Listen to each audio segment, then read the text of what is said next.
pergi ke rumah Bapa. Di sana tidak ada lagi masalah, saudara. Selama kita hidup di bumi ini, kita akan menghadapi banyak tantangan. Dan seringkali kita bisa mempertanyakan Tuhan. Tuhan, di manakah Engkau waktu aku menghadapi tantangan ini? Masalah hubungan relationship suami istri. Masalah bisnis. Masalah tantangan mengenai pekerjaan. Mengenai kuliah. Mengenai pasangan hidup. Cari jodoh. Seakan-akan Tuhan tidak memperhatikan ketidakadilan dalam hidup kita. Nah, mari kita lihat sama-sama saudara, karena temanya adalah bagaimana kita bisa beristirahat di dalam Tuhan dan bagaimana Tuhan bisa memulihkan kita. Mari kita lihat sama-sama dari Yesaya 40 ayat 27. Yesaya 40 ayat 27 dari bahasa Indonesia sehari-hari, di screen ada, kita baca sama-sama saudara. 2, 3. Jadi Israel, mengapa engkau berkeluh kesah? Seolah-olah Tuhan Allahmu tidak tahu engkau susah. Seolah-olah ia tidak mengindahkan nasibmu dan tidak memperhatikan hakmu. Bahkan King James Version mengatakan, seakan-akan jalanku ini tersembunyi dari Tuhan. Seakan-akan hidupku ini enggak berkenan depan Tuhan. Sehingga ketidakadilan terjadi padaku. Di mana engkau Tuhan? Di mana engkau Tuhan waktu hal yang buruk ini terjadi? Kenapa engkau seakan-akan sengaja tidak hadir? Kenapa doa temanku yang di komit ya? Komsel itu namanya komit di sini. Ya di komit dia jawab, tapi ke aku enggak dijawab-jawab. Dia kok berdoa kayaknya cespleng. Berdoa langsung dijawab, tapi aku kok lama enggak dijawab. Enggak seharusnya aku terluka seperti ini. Bahkan Yesaya mengatakan, seakan-akan hidupku tersembunyi darimu Tuhan. Engkau tak perhatikan aku. Seakan-akan ibadahku ini engkau enggak perhatikan. Seakan-akan persembahanku engkau enggak perhatikan. Seakan-akan engkau menutup semua doa-doaku. Dan seringkali kita pikir, kalau kita lebih intelektual, kita lebih pintar IQ kita, kalau kita lebih baik daripada yang lainnya, above average, seakan-akan penderitaan ini enggak akan merobek jiwa kita. Not so, enggak juga. Namanya penderitaan itu pasti bisa merobek jiwa kita, perasaan kita. Kita punya perasaan. Tapi hal yang terburuk saudara adalah sewaktu kita mengizinkan perasaan menguasai kita. The worst thing, hal yang paling buruk sekarang terjadi di Amerika dan di Kanada. Orang bisa mengekspresikan apa aja yang mereka rasakan. Kemarin saya lihat ada salah satu orang influencer, ada interview memberitahu bagaimana dia membawa anaknya ke sekolah internasional di Jakarta. Dan guru di sekolah internasional itu mengizinkan anaknya dari umur 5 tahun sampai 12 tahun mengekspresikan apa yang mereka rasakan. Dan gurunya bahkan bilang sama muridnya, jangan takut, saya akan gak beritahu orang tua kamu apa yang kamu rasakan hari ini. You are safe. Masalahnya di sekolah itu ada toilet untuk perempuan, ada toilet untuk laki-laki, dan ada toilet untuk yang gak jelas. Saudara. Jadi anak umur 5 tahun diekspresikan, kalau kamu merasa kamu sebagai pria hari ini, ya jadilah pria. Padahal gender dia bukan pria, saudara. Anda bisa bayangkan, saudara, itu yang terjadi di Amerika sekarang terjadi di Indonesia. Saya nggak akan beritahu saudara sekolah itu apa, sekolah internasional dan orang itu bayar mahal untuk masuk sekolah internasional, bayar puluhan juta per bulan, saudara. And yet pendidikan seperti ini. Jadi Anda jangan bangga dulu, oh anak saya bahasa Inggris, anak sekolah internasional. Jangan bangga dulu. Anda mesti ngerti nilai-nilai apa yang diajarkan. Seperti itu saudara. Jadi itu bahaya. Hal-hal yang mengizinkan perasaan Anda lebih daripada apa yang Tuhan katakan. Kalau kita ngikuti Tuhan, firman Tuhan yang lebih terutama dalam kehidupan kita saudara. Itu yang punya final, yang punya otoritas paling tinggi adalah firman Tuhan. Bukan perasaan kita, bukan undang-undang, tapi firman Tuhan. Nah mari kita lihat sama-sama dari 2 ayat sebelumnya, dari sebelum ayat 27 yaitu ayat 25 dan 26. Backgroundnya mari kita lihat saudara, dan Tuhan memberitahu kepada orang-orang Israel ini, ayat 25 26, mari kita baca sama-sama 2 3. Dengan siapa hendak kamu samakan aku? Seakan-akan aku seperti dia, firman yang maha kudus. Arahkanlah matamu ke langit dan lihatlah, siapa yang menciptakan semua bintang itu dan menyuruh segenap tentara mereka keluar, sambil memanggil nama mereka sekalian. Satu pun tiada yang tak hadir, oleh sebab ia maha kuasa dan maha kuat. Allah yang kita sembah adalah Allah yang maha kuasa dan maha kuat, saudara. Dia omnipotent. Dia maha hadir, omniscience. Dia maha tahu. Allah pencipta langit dan bumi. Bahkan dikatakan bumi itu tumpuan kakiku. Anda bisa lihat bumi sebesar ini, tumpuan kakinya Tuhan. 7 bintang di tangan kirinya, rumah seperti apa yang mau kamu dirikan. Tuhan mengatakan demikian. Pikiranmu terlalu kecil. Seringkali orang memikirkan masalah, saudara. Sehingga masalahnya itu seperti gunung dan Tuhan gak kelihatan. Karena dia pikir, I need to solve my problem. Saya perlu menyelesaikan masalah. Jadi lihat masalah, bahkan lihat orang pun lihatnya masalah, saudara. Ngeliat dia masalah, ini masalah, jadi masalah semua. Gak ngelihat kebesaran Tuhan. Tapi yang luar biasanya, Allah pencipta langit dan bumi yang maha kuasa dan maha kuat itu mau dekat dengan kita. Allah yang transcendence, yang melebihi segala pikiran kita, dia mau hadir dengan kita, bahkan dikatakan dia sebagai Allah Immanuel. Allah yang luar biasa, Allah yang mau tinggal dekat dengan kita dan bergaul dengan kita. Dan dia mau menyatakan kuasanya. Bapak Ibu, saya mau katakan, setiap orang yang terima Yesus pasti masuk surga. Dan saya enggak bicarakan mengenai surga, saya lebih tertarik bagaimana membawa surga ke bumi ini. Bagaimana membawa kerajaan Allah di bumi ini nampak, saudara. Dari kehidupan kita, yang percaya katakan amin, saudara. Jadi jangan khawatir, saudara. Orang yang terima Yesus pasti masuk surga. Tapi lebih penting bagaimana orang melihat kuasa Tuhan dari hidup kita. Melihat bagaimana kedekatan Tuhan sama kita. Dan saya mau katakan hal yang terburuk sewaktu orang percaya mengalami duka atau kehilangan atau masalah. Bukan lari kepada Tuhan, tapi lari dari Tuhan. Bahkan larinya pun kepada ciptaan Tuhan. Generation Z sama milenial. Google mengatakan 56% generasi yang tahun lahir dari 96 ke atas, saudara, itu sangat dekat dengan online, dengan internet. Mereka sangat dekat, apa aja mereka tahu melalui sosial media, melalui online. Tetapi 56% mengatakan mereka generasi yang paling lonely, yang paling kesepian, Bapak Ibu. Meskipun secara teknologi paling dekat.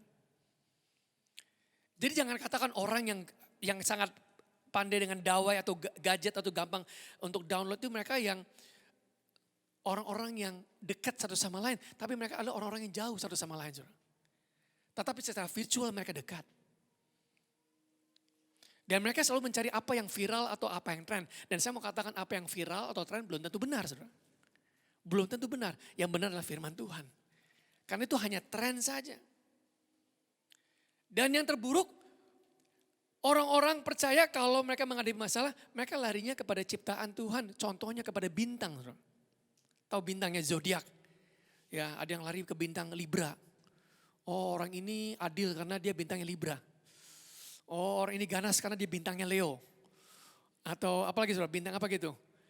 Gemini, apalagi Sagittarius gitu. Ada juga yang lebih buruk, generasi yang di atas gocap, di atas 50 kalau menghadapi masalah, larinya ke orang pintar, saudara. Apa yang orang pintar bilang? Dilihat tangannya, disembur-sembur, diapain seperti ini. Padahal mereka datang ke gereja. Dan masih cari bantuan lewat orang-orang pintar. Lihat sama-sama Ulangan 29 ayat 29 Bapak Ibu.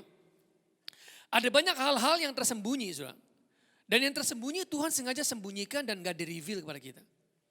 Kalau Tuhan reveal, Tuhan nyatakan supaya kita melakukan apa yang dia kehendaki, saudara.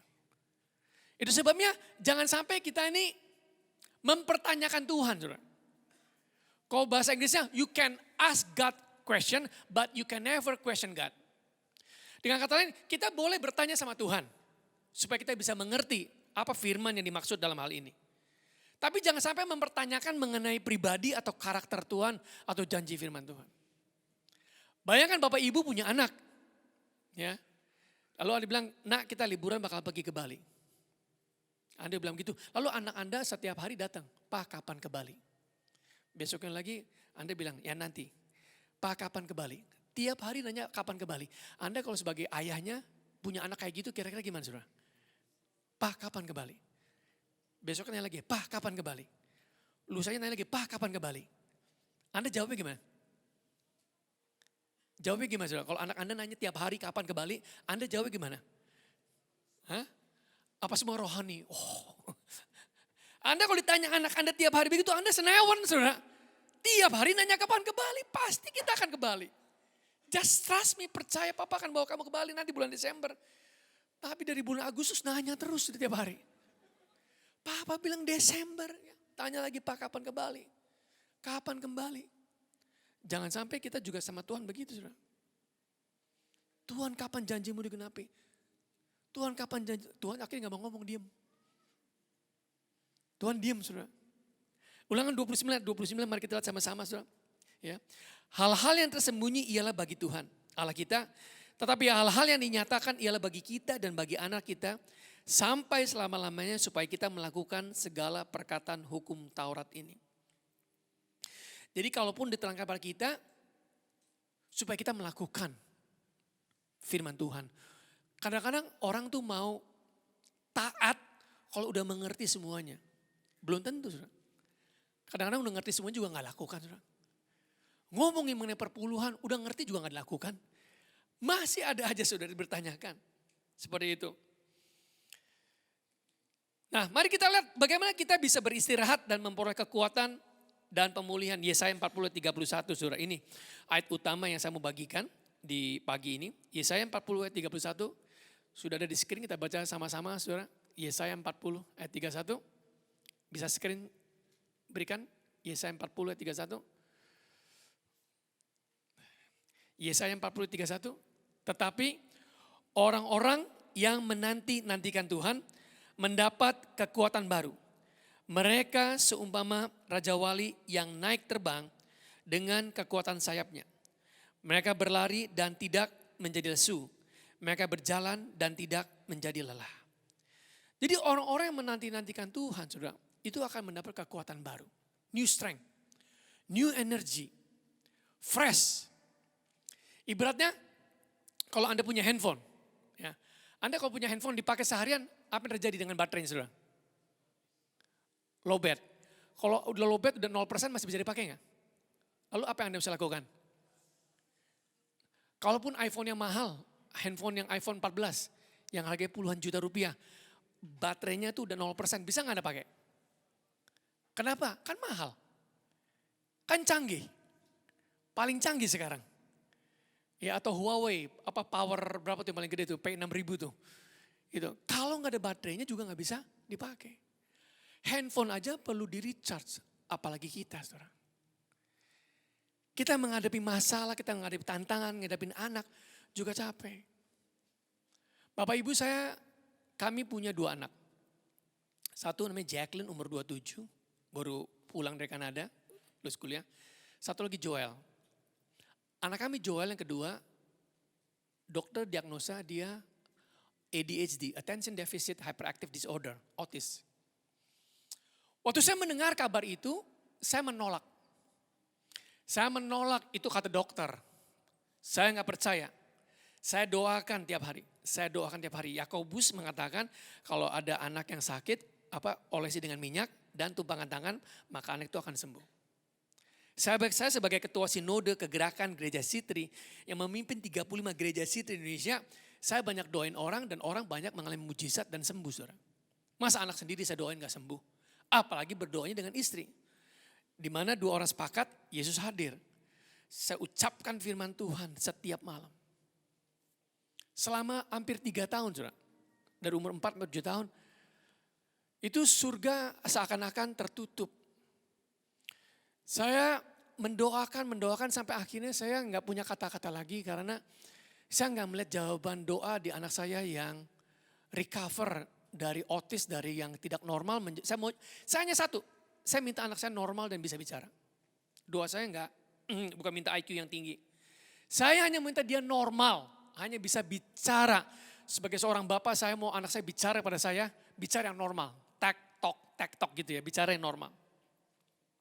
Sampai satu kali saya breakdown, saya nggak kuat lagi. Dan saya nggak bisa berdoa lagi kecuali saya nangis. Saya nangis sama Tuhan. Dan saya hanya nangis. Dan saya nggak bisa berdoa, hanya nangis ya. Istri saya nggak tahu. Istri saya lebih kuat emosinya. Saya lebih frail, saya lebih rentan, saya lebih vulnerable. Dalam hal ini saya ngomong sama Tuhan, Tuhan yang merespon panggilanmu sebagai gembala adalah saya. Dan saya nggak kuat kalau itu terjadi kepada istri saya atau anak saya. Jadi saya mempertanyakan Tuhan seakan-akan sakitnya ini Tuhan itu lagi mendidik saya, menghajar saya, tapi lewat anak saya dan saya nggak tahan. Saya paling tidak kuat kalau ngeliat anak kecil, ya, anak kecil, kayak contohnya saya pergi ke tempat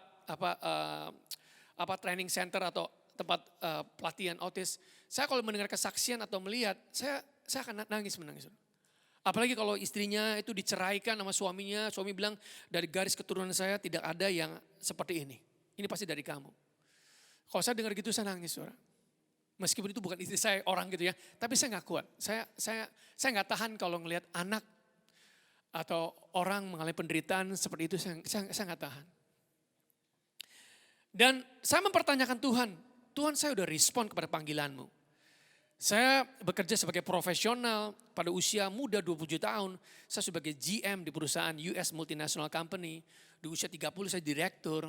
Dan saya bisa selama 10 tahun saya bisa menumbuhkan perusahaan itu berkembang naiknya 10 kali lipat sales revenue-nya.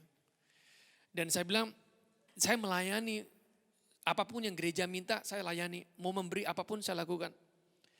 Dan saya merespon panggilanmu Tuhan. And yet saya mengalami hal ini. Dan saya merasa seperti Tuhan gak adil dalam kehidupan saya. Kenapa saya doakan orang-orang sembuh, kenapa saya alami hal demikian. Tapi mari kita lihat saudara, kata menanti-nantikan saudara. Saya baru dapat jawaban di sini. Ya, bagaimana Tuhan menjawab doa saya. Dikatakan orang yang menanti-nantikan Tuhan, they that wait upon the Lord shall be renew their strength. Mereka akan diperbaharui. Kata menanti-nantikan waiting itu dari kata aslinya kuafa. Yang artinya itu to bind together ya by twisting. Istilahnya seperti rambut ya. Mungkin yang perempuan mengerti bahasa saya. Anda pernah mengepang rambut? Ibu-ibu pernah ngepang rambut? Ya, kalau saya sih nggak punya rambut jadi nggak bisa dikepang. Gitu. Mengepang rambut itu dipilin ya, terikat. Kalau Anda rambutnya panjang, kalau dikepang, maka kalau ada angin, rambut yang dikepang itu nggak tercerai-berai. Tapi orang yang rambutnya nggak dikepang, kalau ada angin, rambutnya akan tercerai-berai. Tuhan bicara hidupmu itu harus dipilin dengan Tuhan di setiap area kehidupanmu. Suatu angin datang, engkau tetap terikat dengan Tuhan. Engkau enggak ikat tercerai-berai. Jadi engkau harus tahu apa yang Tuhan katakan mengenai keluargamu. Mengenai pekerjaanmu. Mengenai jodohmu. Mengenai anakmu. Dan saya dibukakan hal itu. Waktu saya dalam keadaan yang sangat sedih situ. Tuhan berbicara selama 3 tahun. Tuhan diam, gak pernah bicara. Di situ Tuhan bicara melalui firman-Nya. Bahwa dalam kelemahanmu, anugerahku cukup bagimu. Waktu saya mendengar itu saya bilang, iya Tuhan, amin. Dan saya bisa menerima anak saya Joel apa adanya. Saya menerima dia. Joel sekarang bertumbuh, sangat hebat. Kemarin waktu ada acara Asian Games Paralimpik, anak saya berenang juara 2, saudara. Juara 2, beri tepuk tangan bagi Tuhan kita, saudara. Gak bebas, benar luar biasa. Dia suka main drum. Dan yang saya mau berikan, seringkali apa yang kita pikir itu penderitaan, itu mempermalukan kita. Dulu saya malu kalau pergi ke resepsi maksudnya. Resepsi kalau ada pernikahan orang, anak saya mesti saya pegang. Saya seorang gembala, seorang pastor, saya merasa dulu itu saya malu kalau saya pegang dia kalau makanan dia ambil. Kalau ada orang pergi ke mall, lagi minum Starbucks, dia lewat, Starbucksnya orang bisa diambil, diminum sama dia, saudara. I'm sorry, oke. Saya bayar, saya gantiin. Malunya kayak gitu, saudara. For me it's a shame. Anda gak punya anak autis, Anda mungkin sulit mengerti struggle saya seperti apa. Tapi kemudian Tuhan berkata, anakmu ini adalah hadiah. Seringkali kita pikir, anak butuh orang tua. Betul saudara ya, saya sebagai orang tua memberikan nafkah, memberikan guideline, pendidikan, sandang pangan. Tapi dalam konteks saya butuh anak saya. Anak saya mendidik saya untuk bisa sabar. Saya gak sabaran orangnya. Kalau berdoa Tuhan mau jawabnya sekarang Tuhan. Tuhan berkata banyak sama saya.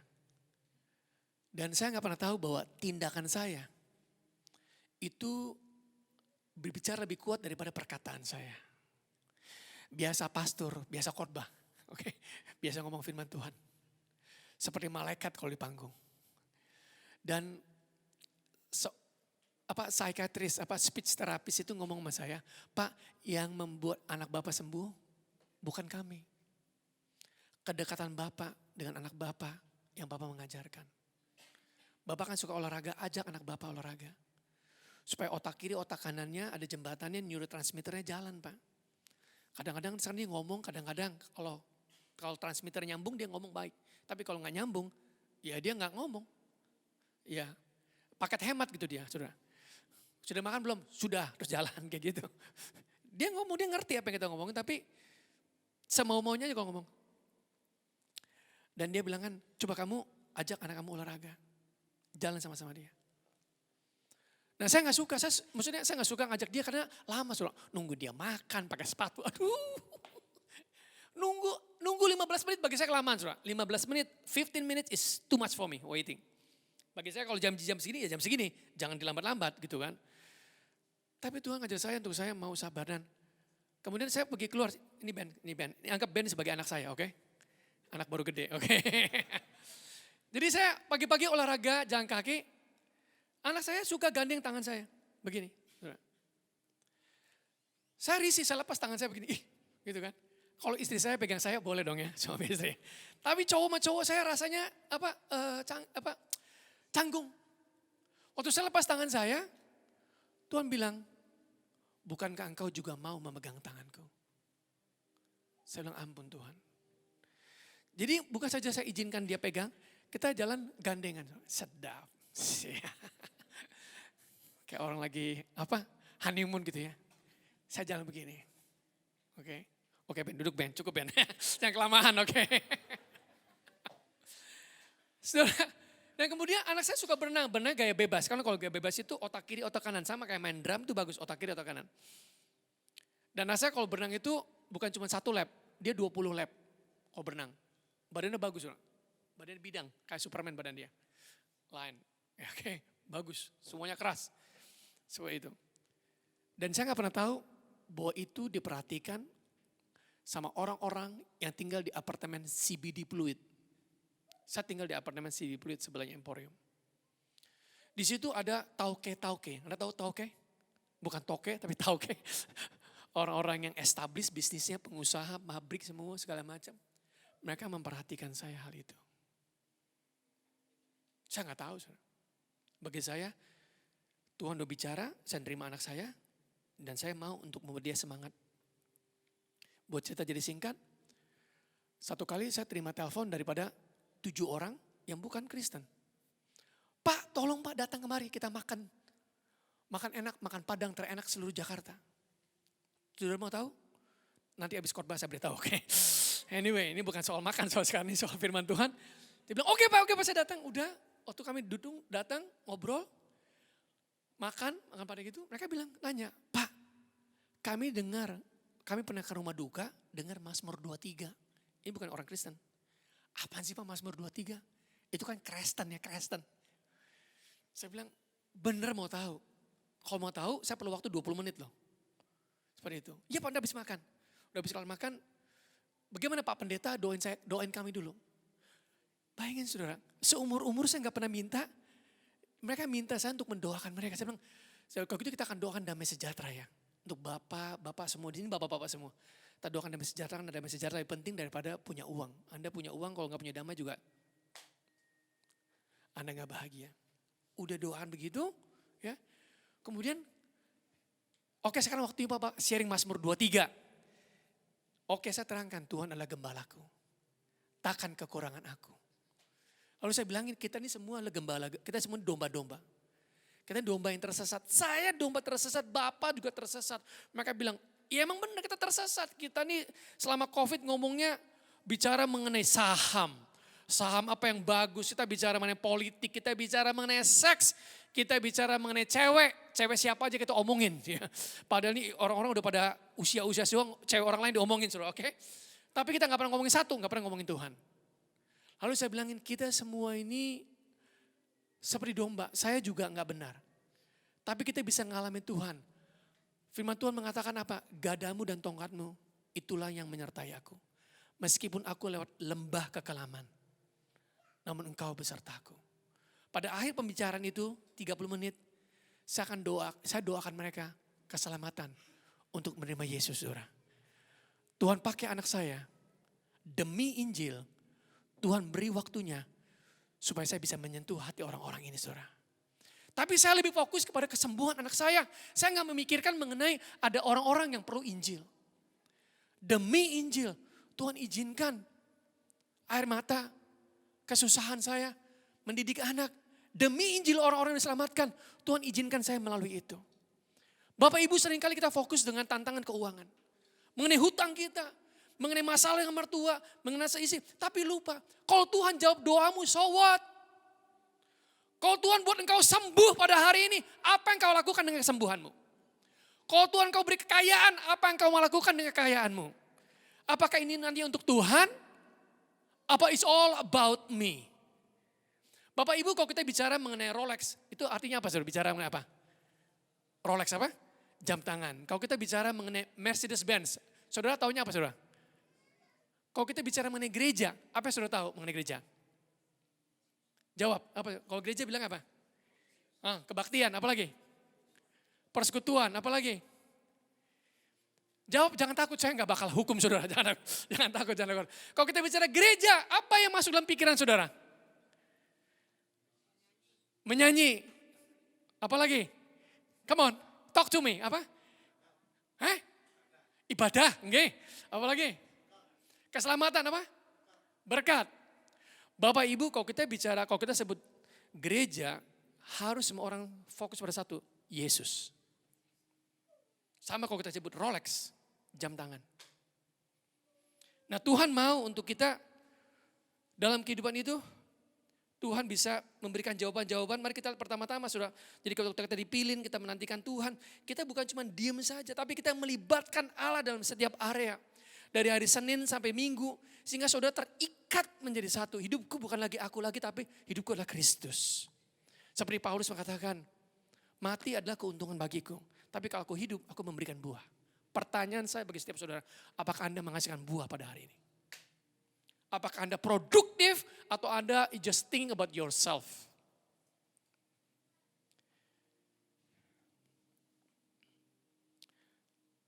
Habakuk 2 ayat 1 tidak ada di screen.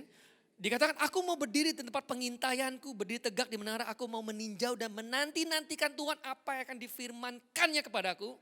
Dan apa yang akan dijawabnya atas pengaduanku. Habakuk 2:2, write down the vision, so the one that hears the vision will run after the vision. Tulislah penglihatan ini. Karena bagi mereka yang akan melihat penglihatan ini, visi ini mereka akan lari, mereka akan melakukan hal itu.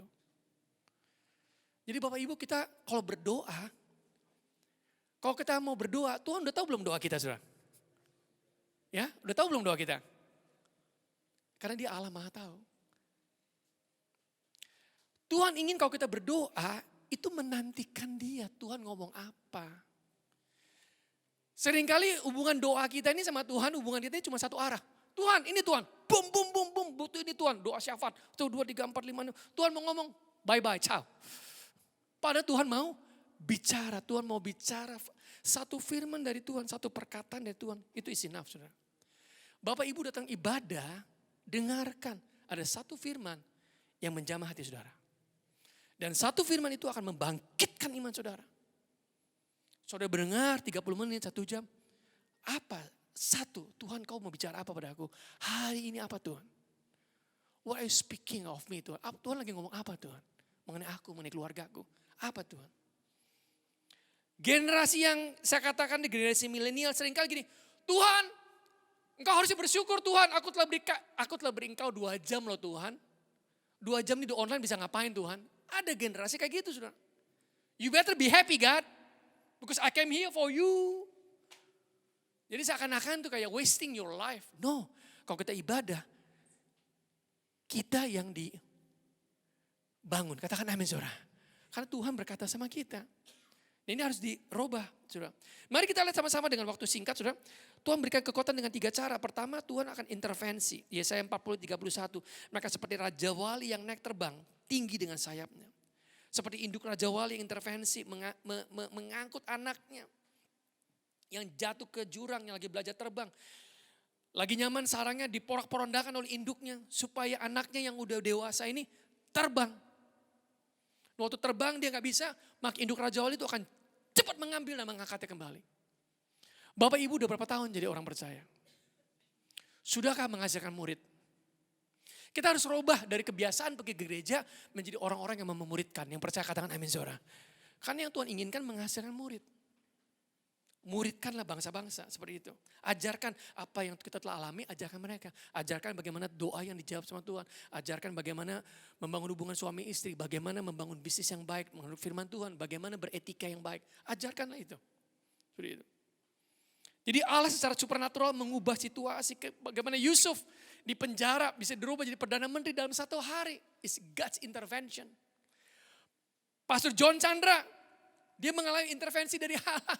Bagaimana tesisnya S3-nya itu bisa di proof edit free. Tanpa kenal. Itu intervensi.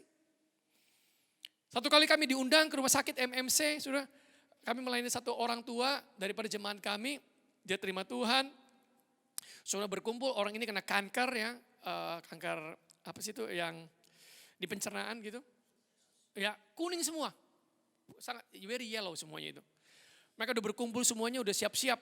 Maksudnya untuk, untuk let go. Seperti itu. Waktu saya datang bersama istri, kasih tahu, Pak Joshua datang, Pak Pendeta. Kami berdoa, dia bangkit. Dia bangkit, dia duduk. Semua yang di situ sanak keluarganya, pada nangis semuanya. Mujizat, haleluya. Yang gak pernah bilang haleluya, ikut haleluya. Ada yang Katolik, ada yang Pantekosta. Mereka semuanya histeris. Wah, Papa bangkit. Intervensi. 5 menit kemudian setelah dia duduk, 5 menit kemudian dia tiduran lagi. Dia pergi. Tuhan bisa intervensi kayak gitu saudara. Secara medis gak mungkin. But God's intervention itu kedaulatan Allah saudara. Kita gak bisa ngatur. Kita hanya berdoa. Dan Tuhan menjawab saudara. Yang kedua, kemampuan ilahi, God's enablement. Tuhan izinkan Anda melalui proses. Allah memberi kekuatan bagi saudara untuk melalui tantangan itu.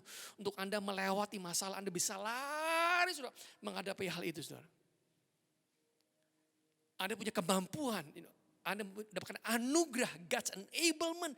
Anda bisa lakukan itu. Anda enggak lagi letih saudara. Karena Anda fokus kepada apa yang Tuhan katakan. Mazmur 119 ayat 49 dan 50. Izinkan saya baca. Ingatlah firman yang kau katakan kepada hambamu. Oleh karena engkau telah membuat aku berharap. Inilah penghiburanku dalam sengsaraku bahwa janjimu menghidupkan aku. Your word. Katakan firmanmu itu menghidupkan aku. Tanpa firman, I'm done. Aku selesai.